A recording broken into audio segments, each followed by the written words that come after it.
A few years ago, I got back into freshwater fishing, and the bait that was working the best for me in cold water was a suspending jerkbait, and I started to get really into the idea of being able to stop a plug and have it hold in the same position that I had it in the water. No floating, no sinking, just staying there level in the water.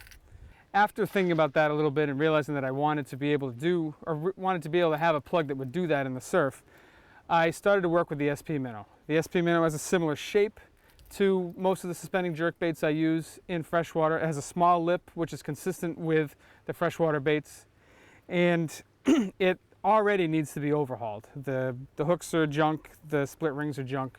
So I started messing around with different hooks and different split rings until I got what I wanted. Now what has worked best for me is a pair of 3.0 VMC hooks, not the 6X, just the regular 4X, and 5.5H sized split rings made by Rasco. Those give the perfect amount of balance and the perfect amount of weight to stop the plug from floating up and to stop the plug from sinking.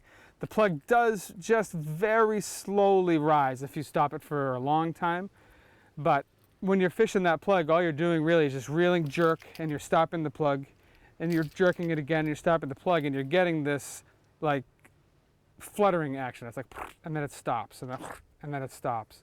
And that's actually very natural. Like if you watch bait fish in the water, most of their time is not spent wiggling.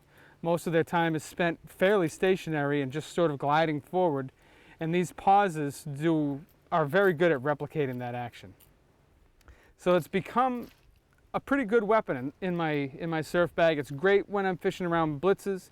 It's great at night, especially times when the fish are shyer, like if you've got fire in the water, or if you've got a strong moon and a clear sky and clear water. It's also a great daytime plug. A lot of these baits have very natural colors, and when you stop a bait, the fish are going to get a really good look at it. That action's unique in surf fishing plugs. You're not gonna find another plug that really does that. Being able to stop the plug and have it hang in that same position is very natural, and it works great anytime when the fish are striking shy. Like if you have a lot of fire in the water, or if there's a lot of moonlight, that pause is sometimes what will elicit a strike when nothing else will. It's also just a good weapon to have, something to be able to cycle through on any night. Or daytime. They work great during the day too. But it's a look that not many people are giving the fish. It's something that, it's just another pitch that you can throw, and it sometimes is the key to getting a bite when nothing else will get one.